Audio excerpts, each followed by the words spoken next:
Parkavi, I keep hearing about options trading, but it still confuses me. Can you explain it in simple terms? Sure, Tamilini sister.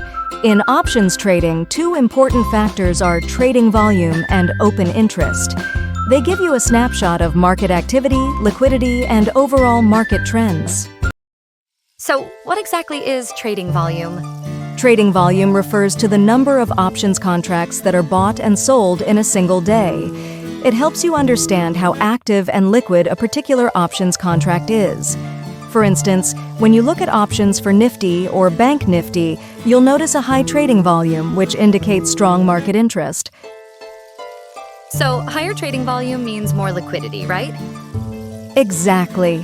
When an option has high liquidity, it's easier for traders to buy and sell it quickly and at their desired price. This also narrows the bid-ask spread, reducing transaction costs. Got it.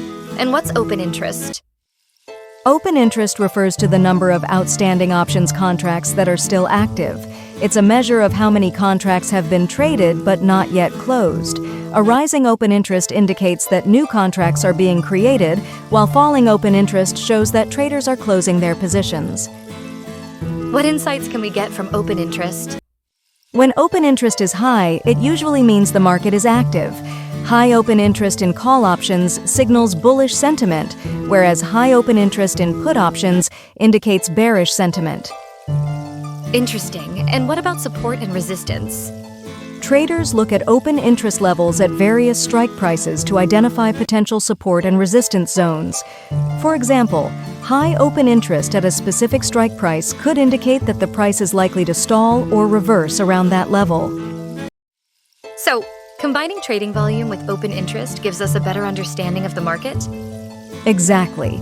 When you analyze both trading volume and open interest together, you get a clearer picture of market dynamics, which helps you identify breakouts, anticipate volatility, and refine your trading strategy.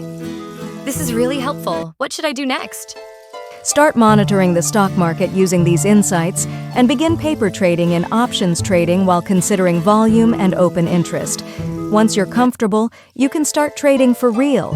And don't forget to subscribe to the Parkavi Finance channel for more valuable insights and financial tips.